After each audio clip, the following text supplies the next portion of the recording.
Deusas da vida, musas da existência, sagrados caminhos que nos encontram. Como é que vocês estão? Eu sou a Aline Mello, sou terapeuta complementar, sou psicoterapeuta, sou mãe, sou doula e tô aqui pra gente falar de um assunto que eu quero trazer detalhes pra gente perceber o quanto nós temos algumas resistências para galgar momentos de descanso. Deixa eu explicar. Ai, Aline, imagina se eu tivesse um momento de descanso, é claro que eu utilizaria. Não! Vou te dizer, vou te dar exemplos. Tava aqui, né, eu atendo mulheres dos diversos desafios da vida em várias fases da idade, tá? Já desde pré-adolescentes, adolescentes, mulheres, né, jovens no início da vida, mulheres mais maduras e mulheres maduras da maturidade, né? Então, consigo pegar um espectro aí bem importante, né? Porque as transições, os períodos desafiadores, eles merecem acolhimento, é quando as pessoas vêm buscar terapia, né? E aí, a mãe é um bichinho gostoso que eu gosto de abraçar, apertar, cuidar, porque ela vivencia um momento muito intenso, né, da vida, principalmente nos primeiros anos da vida, e nós em sociedade construímos algumas culpas, cansaços, exaustões que eu gosto bastante de ajudar a ir fortalecendo essa mulher que se vê tantas e tantas vezes solitária, né, insegura, e principalmente ajudá-las a como ir ganhando força e entendendo algumas complexidades que sozinha não vai, né? Então, por exemplo, o lance do cuidado, né? Nas relações em que a mulher ela não tem um apoio ou ela não tem uma construção de alguém que ajuda ela com o cuidado com a criança, as mães solos, é quase impossível arranjar espaço por conta da extrema exaustão e necessidade de fazer tudo. Então, como é que eu vou pedir para uma mulher que é mãe solo encontrar espaços de cuidado, sendo que ela tá tão frágil, né? Tão fragilizada. Ela vai precisar de rede. Agora, quando você tá numa relação em que você me diz que você tem uma parceria e essa parceria tem a intenção e a motivação de verdade construir um cuidado em equidade, em vários momentos as próprias pessoas, você mesmo, vem e me diz que se sente culpado. Ai, porque vai cansar e aí a pessoa ainda vai trabalhar. Ah, porque não sabe fazer, e aí eu vejo a criança chorar, e eu não quero que a criança sofra e antecipo. E é isso que eu quero dizer hoje. Eu quero contar para você do quanto você é demandada socialmente e o quanto que você faz é gigantesco e por que você não pode se culpar quando alguém que está disponível para aprender está se cansando também. Então existe, né, uma força de uma cultura transgeracional onde nós viemos secularmente aprendendo a ser as cuidadoras. Então qualquer criança que chega no útero de qualquer mulher vai se identificar com o movimento que já está acontecendo ali, que é daquela que culturalmente está sempre atenta a tudo, a todos. Então, esse olhar ele já está ali direcionado. Então, nós mulheres que somos aculturadas desse lugar e nos identificamos com isso, vamos assumindo esse cuidado com unhas e dentes, né? Vamos aprendendo a fazer isso e ficando expert nisso, mesmo que a gente não tenha consciência, né? Então, quando uma criança chega no nosso ventre, a gente já vai se imbuindo de uma autorresponsabilidade com aquilo e se esquece e vai lembrando no processo o quanto pode ser cansativo, né? E aí vai exigindo das pessoas que estão ao nosso redor, dos cuidadores, genitores, daqueles que se assumem como pais, uma equidade. Mas nem sempre a gente consegue sustentar isso, porque uma parte nossa se sente culpada.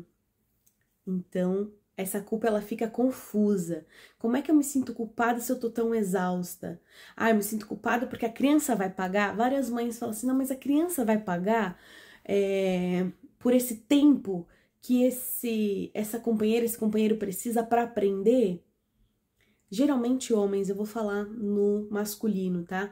Esse companheiro que não tem essa atenção, a criança vai pagar para o tempo que essa pessoa vai levar para aprender. Exemplo, à noite, né? Várias mães, quando vão parando de amamentar à noite, vão pedindo para que os companheiros que se direcionem à criança, né? Para evitar que tenha um contato com o corpo e fique pedindo o peito, né?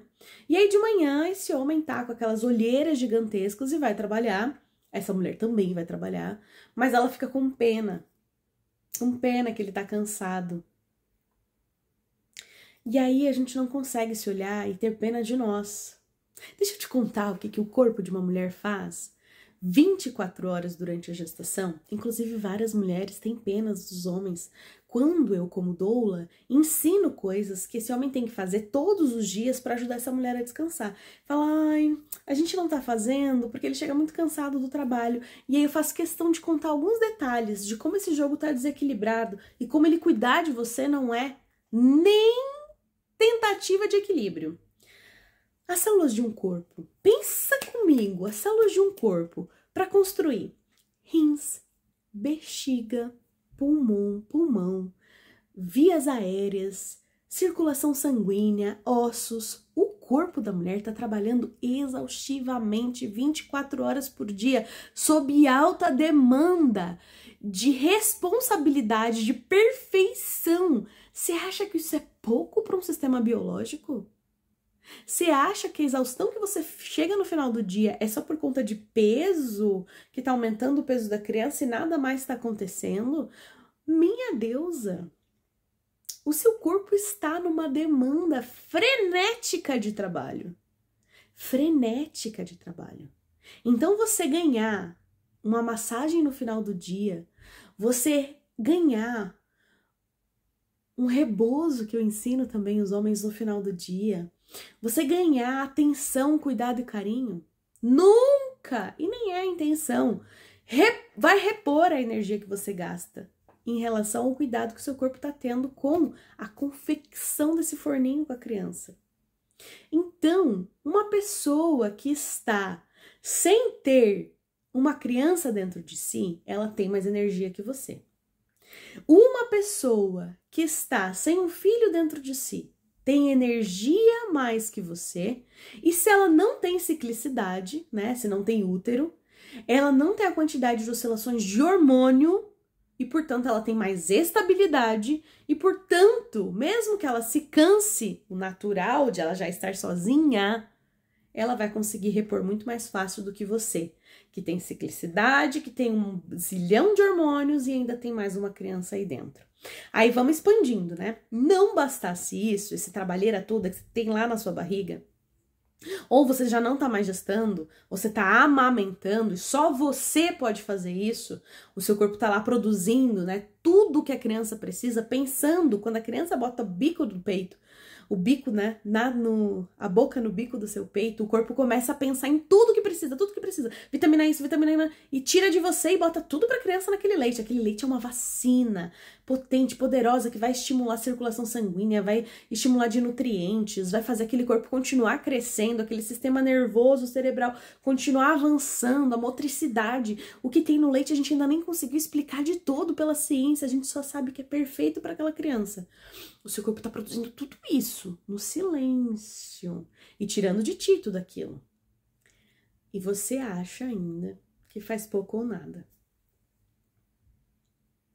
Que só porque você tá lá parada, amamentando, aquilo é descanso, sendo que seu corpo por dentro tá, ó, e a sua mente, que eu conheço bem, que aí culturalmente, então biologicamente você tá em alta demanda. Culturalmente você aprendeu que você tem que pensar em tudo, que você de fato, pensando em tudo, aprendeu a antecipar tudo. Então você virou a pessoa que resolve bem os melhores problemas. Então você vai lembrar de tudo que falta na casa.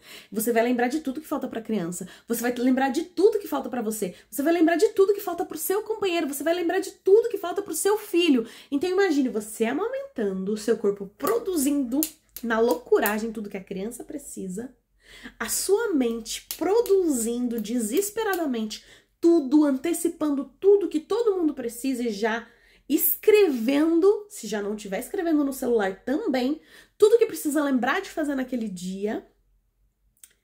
Isso não é trabalhar demais? E ainda não termina aí. Quando essa criança sai do peito, ou mesmo que ela esteja na barriga, e você já tenha passado um dia inteiro de trabalho, você ainda vai fazer o quê? Arrumar toda a sua casa.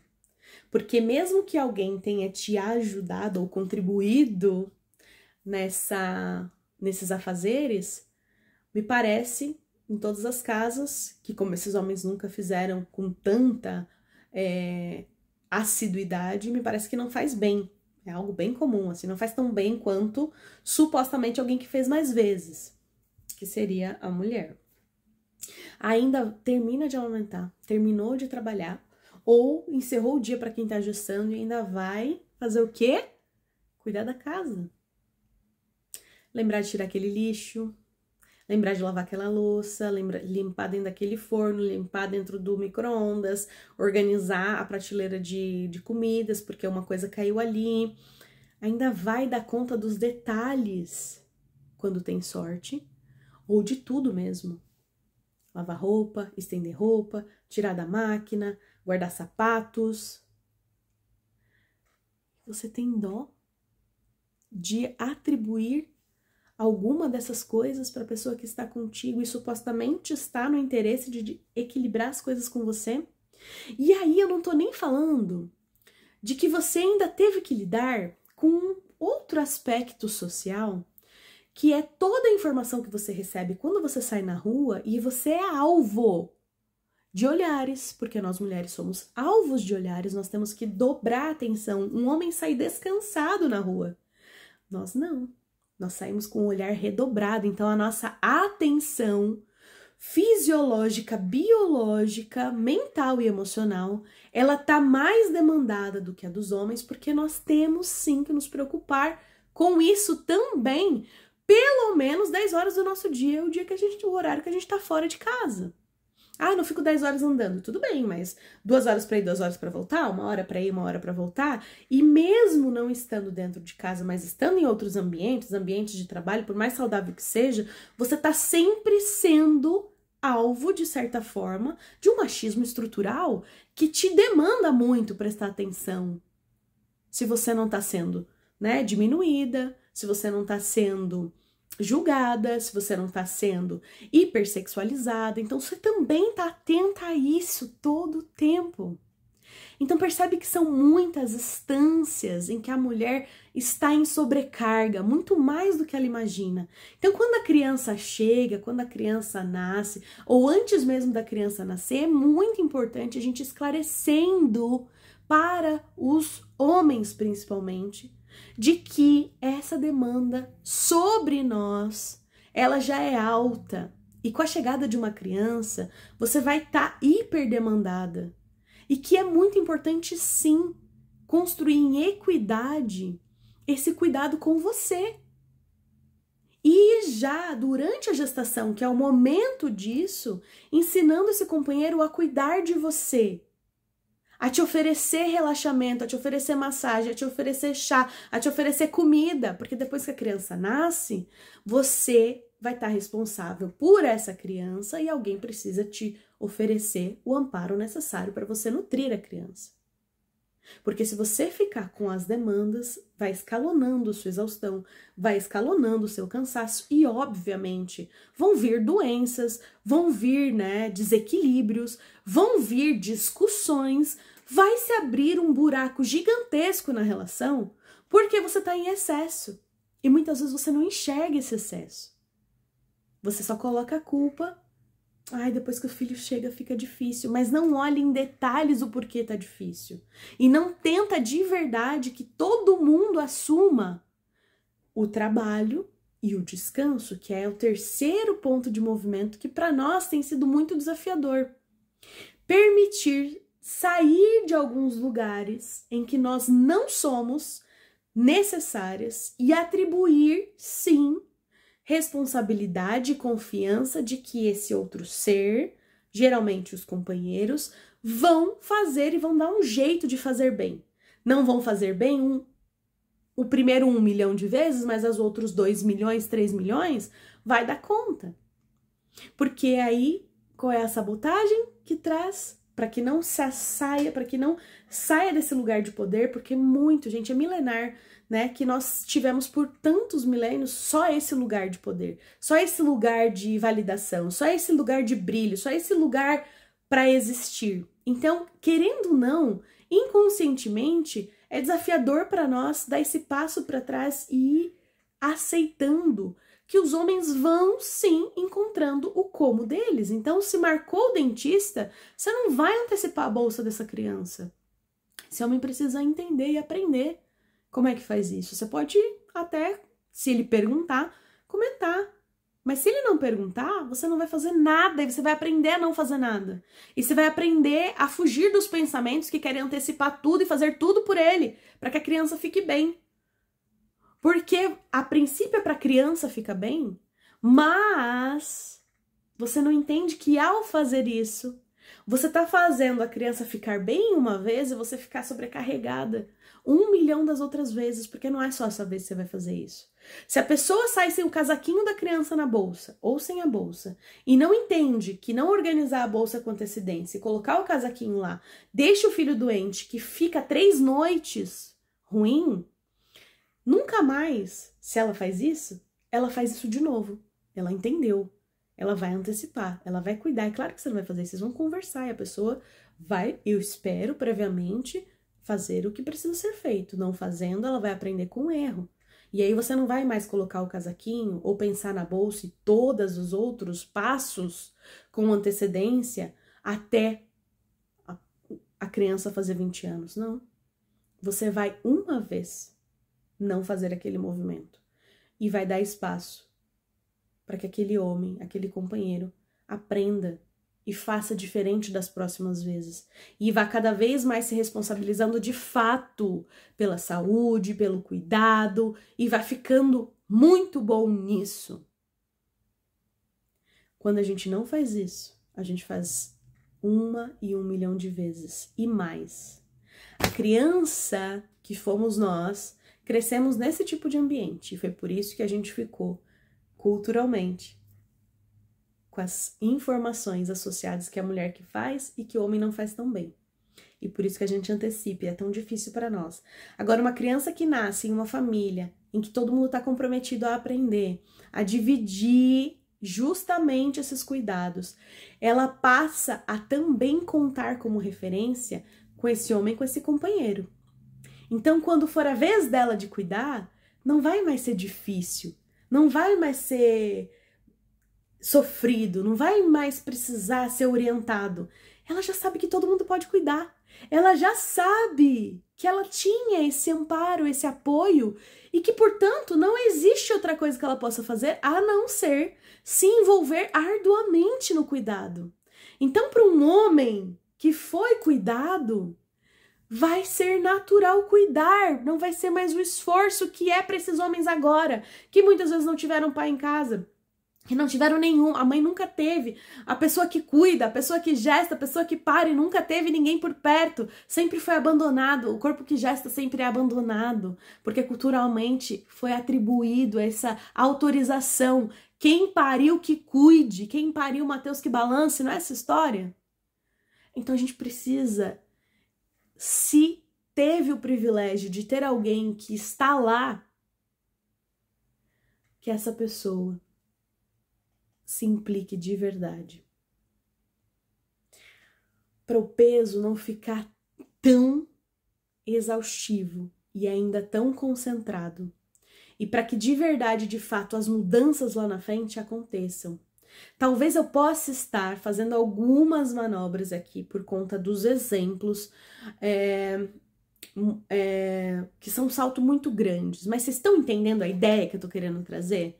Que quanto mais a gente dá um passo para trás e permite que esses homens aprendam, melhor nós estamos fazendo para nós, porque o desafio nosso vai ser aprender o que fazer com o nosso tempo, como afastar os nossos pensamentos de querer cuidar de tudo e como assumir responsabilidade pela nossa vida em equidade e lidar com as pessoas que de repente podem nesse processo talvez não quererem tanto. Será que a gente também tá pronta para enxergar que as escolhas que a gente fez não foram tão boas? Que aquela pessoa que disse que queria mesmo aquele filho talvez não queira tanto porque não quer assumir essa responsabilidade de fato? Será que a gente quer ver de verdade que aquela pessoa de fato não quer assumir porque vai ser exigente para nós de fazer um outro movimento? Que é falar, então não serve para estar comigo? Porque não tá assumindo aquilo que prometeu? Talvez não seja tão boa pessoa, talvez não esteja querendo crescer de verdade, talvez não esteja me vendo, me validando e me valorizando e entendendo o quanto eu estou exausta e fazendo e, portanto, não está me amando de verdade. Será que a gente quer enxergar isso? Ou a gente também não quer fingir que isso não acontece, antecipar tudo, ser a rainha da cocada preta, eu faço, eu aconteço, para não ter que assumir outras posições que vão ser exigentes de auto-amor e afeto? Fica aí a pergunta. O que você acha? Bom, te espero para as próximas reflexões.